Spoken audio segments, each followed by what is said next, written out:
ఒక suit boot వేసుకొని అందరిలాగా ఆఫీస్కి వెళ్ళావు. నేను వాళ్ళంత చదువుకోలేదమ్మా. ఎంతవరకు చదువుకున్నావు నాన్న నువ్వు? 10 వరకు. వాళ్ళందరూ 11, 12, 13 వరకు చదువుకున్నారా? నీకు ఇష్టమైన హీరో ఎవరు నాన్న? శోభన్ బాబు. సోగడ్ హీరో కదా, ఎందుకు? డైలాగ్ బాగా చెప్తాడు, యాక్టింగ్ బాగా చేస్తాడు, మంచి అందగాడు. అబ్బా తూకుడు గబ్బర్ సింగ్ అన్నానా? అందం అనేది చూసే కళ్ళను బట్టి ఉంటుంది నాన్న. నీ కాళ్ళు అందంగా కనిపిస్తారు, నాకు ఈయన అందంగా కనిపిస్తాడు. ఎలా ఉందమ్మా? సూపర్ గా ఉంది నాన్న. పదెళ్దాం. నాన్న నువ్వు ఇన్ని సినిమా పెయింటింగ్ వేసావు కదా, నీకు ఇష్టమైన కొన్ని సినిమా పేర్లు చెప్పు. ఏమైందిరా నీకు ఇవాళ? చెప్పు నాన్న.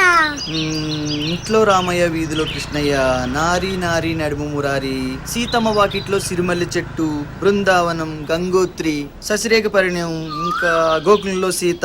ఇప్పుడు గీసాం కదా మనం జగన్నాటకం, ఇది కూడా బానే ఉంది. జగన్నాటకం అంటే ఏంటి నాన్న? దేవుడు ఆడిస్తున్న నాటకం అని. ఎందుకు ఆడిస్తాను నాన్న దేవుడు నాటకం? సినిమా చూద్దామమ్మా, తెలిసిపోద్ది కదా.